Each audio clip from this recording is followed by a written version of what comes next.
Holy Toledo. What an end of the game in controversial fashion. And also, holy Bills. Or as the announcer for the Yankees would say, it's over, game over, the sequel over, Bills win, Bills win, the Bills win.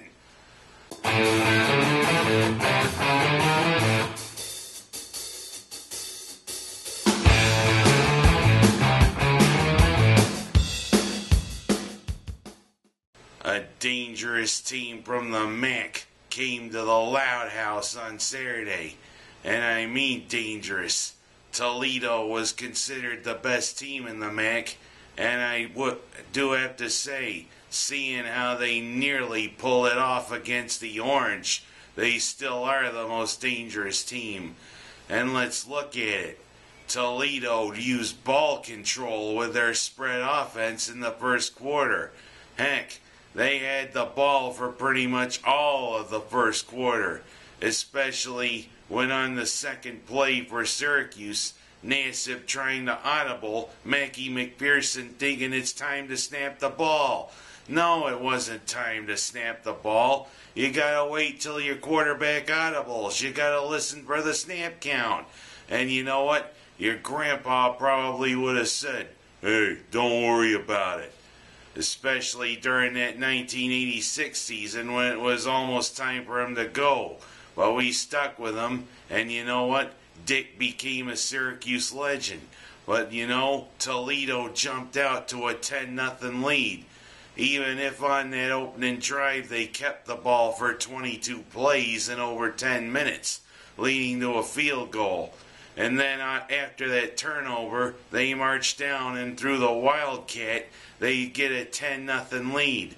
But then back came the Orange. The Orange drove down the field, made it 10-7 on a nice touchdown pass, the nice lob from Ryan Nassib to Nick Provo, who showed he wasn't in Utah. And then 2 field goals by the Orange to close out their scoring in the first half, 10-10, and then making it 13-10 when it could have almost been 17-10, because you know they tried a reverse of that razzle-dazzle they had against USC, but this time it was Van Chu trying to pass to Alec Lemon, and you know they didn't make lemonade on that razzle-dazzle, but it led to a field goal. But Toledo closing out the scoring in the first half when their kickoff guy kicks a 52-yard field goal, 13-all at the half. And then the back and forth playing continued. Toledo marching down the field, making it 20-13. And you know, Syracuse didn't have any answer all day for their star player, because as Bob Seger probably would have sung, there he is, catching the ball again. There he is, making the plays. There he goes, running away again. There he goes, Eric Page. Well, they didn't have any answer for him all day. Page ran wild up and down the field against the Orange, and he certainly helped on that touchdown drive. But then, to tie the score, SU unleashed their newest weapon, a guy from Bethlehem, Pennsylvania, who originally committed to Stanford and was expected last year to have good things for the Orange. He made his first reception of the year. Welcome to Syracuse, Jared, go west, young man. Although he decided to go east. And then on the ensuing play, Antoine Bailey serving up Irish cream, making it 20-20. And then in the final quarter, Krautman again making it 23-20 after another great reception by West on a third down play. But then back came Toledo. Toledo comes back down the field and they take a 27-23 lead. And then the controversy. Syracuse drives down on what is one of those drives you expect from the Orange to win the game. Finally, in that one, Alec Lemon, who had been in the top 10 in receptions in the FBS until that fourth quarter, finally made his first touchdown catch on a fade route there from Ryan Nassib when it looked like Nassib was trying to throw a screen. Lemon made some lemonade. And then, was it good or did he miss it? Krautman hooking the extra point. They took several looks at it. They first ruled it good. Then the refs looked at it. They ruled that it was good. But in a statement after the game, the Big E says, the refs made the incorrect call. You gotta wonder, was it good or was it Memorex? But then Toledo comes back down the field, and especially on that reception where they tacked on yardage for Syracuse grabbing the face mask, Corporal Klinger was thinking, all right, my Rockets are going to win. Toledo is going to win. Then they got conservative, kicking the field goal to send it into overtime. And on the first play for Toledo's first possession in overtime, they throw an interception. Kevin, great, Scott with the interception. And then just several runs, and on comes Krautman. And this time he doesn't hook it. And it gives the Orange a 33-30 win in overtime.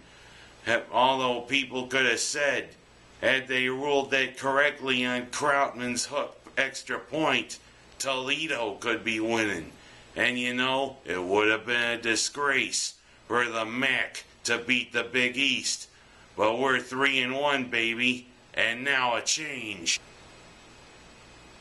Well, Harry Houdini Jr. strikes again. Okay, I'm not a magician, but you know, it's a great time to be a Bills fan. And you know, after this, all of them fair weather Bills fans are going to start jumping out of the woodwork. They aren't going to compare to a real Bills fan like me. But boy, it was great to see one long era of frustration finally come to an end yesterday. Although the way it started, it was like, I've seen this picture before. Oh hell, here we go again. 'Cause you know, Tom Brady looked like himself, laying the Patriots down just as easy as pie to that first touchdown to Wes Welker. And if there was any drawback from yesterday, they couldn't take care of Wes Welker. Welker set team records. I should say, he tied a team record for receptions, 16, plus over 200 yards receiving. A hell of a day for Wes Welker. But then they come back down, and after the Bills turn it over with a tip pass and an interception by Arrington to Buffalo native Rob Gronkowski, who catches a touchdown and makes it 14-0. Then when Buffalo can't do anything on offense, as the second quarter begins, Gronkowski again with another touchdown reception. Kind of makes you wonder. He's a proud native of a Buffalo suburb, Amherst. And I think he went to Arizona for his college. But you gotta wonder, how come Buffalo didn't pick up on him? It would have been great having a Buffalo native playing for Buffalo, but he's playing for the Patriots. There's him, his brother, and Steven Gostkowski kicking for the Patriots. You gotta wonder where Ivan Putski was, ready to put the Polish hammer down. But you know, it wasn't the Polish hammer, it was the Bills hammer. Back comes the Bills. Comes down the field to Steven Johnson with the touchdown catch, or I should say Steve Johnson, and making the Buffalo version of the Lambeau Leap. Time to start a new tradition there in Ralph Wilson Stadium. And then, Brady throws an interception. How rare is that? It was the tip drill. Brian Scott with the interception. And then Buffalo comes back down the field to a Ryan Lindell field goal to make it 21-10. And here come the Bills. And here they came indeed. After another INT by Leotis McKelvin, the Bills drive down the field. And the new revelation for the Bills offense. He was a journeyman tight end, but here with the Bills, he's blossoming. Scott Chandler catching a touchdown catch, making it 21-17 Patriots. Then the Patriots look like the Patriots team that they've been all along, driving down the field. But then, thanks to Jairus Byrd, who decided to make like Morris Day in batting away the pass. What? Hallelujah! We hold them to a Gostkowski field goal, 24-17. Back downfield come the Bills, aided by a lot of penalties by the Patriots. And Fred Jackson, hard runner, ties the score.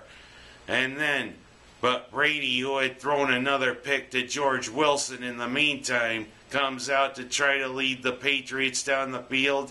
The tip drill happened. Marcel Darius tips it, and it's the interception heard round Western New York. Or I should say, the interception heard round the NFL.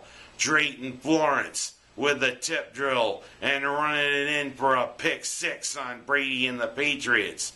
And you notice, Brady didn't even make an effort to try to tackle him. I guess he didn't want to muss up his hair. But you know you can't keep the Patriots down. Back down the field came the Patriots to another touchdown pass from Brady to Wes Welker, and it's 31-31. But back come the Bills. Fred Jackson catching a short pass and running for what looked like a touchdown, but the replay showed his knee touched just before the ball crossed the plane of the goal line. So Chan Gailey and the Bills go into conservative mode, much to the dismay of Bill Belichick. And I don't know what you were arguing about, Bill Belichick. Oh, give him a touchdown, give him a touchdown. You know what? You should just shut up. You had your way against the Bills long enough, you blowhard. Well, we kneeled the ball down several times. 3 seconds left. It's up to one of the few guys who tasted victory against the Patriots as a Bill. Ryan Lindell puts it through the uprights. And it's a wild celebration in Orchard Park. It's a wild celebration throughout New York. 15 straight games New England had been on top. I think it was either the third or fourth longest losing streak to one team. And unfortunately, Buffalo holds the record. The 20 wins that Miami had against us in the 70s is the longest. But you know, it's a record we'd rather not have. And thank God it didn't come to that. Finally, we got the best of that pretty boy and the Patriots. 34-31. Buffalo is 3-0. Are people going to start believing the Bills now? I hope so. And you know, Cincinnati is up next for the Bills. And I should say for the Orange, Rutgers is up next in the Carrier Dome. Hopefully we could have some nice victories and not these cardiac finishes. I'm wondering how much longer my heart can take this. Oh well, it's really nice. I'm Ken Haas. That's my story, and I'm sticking to it.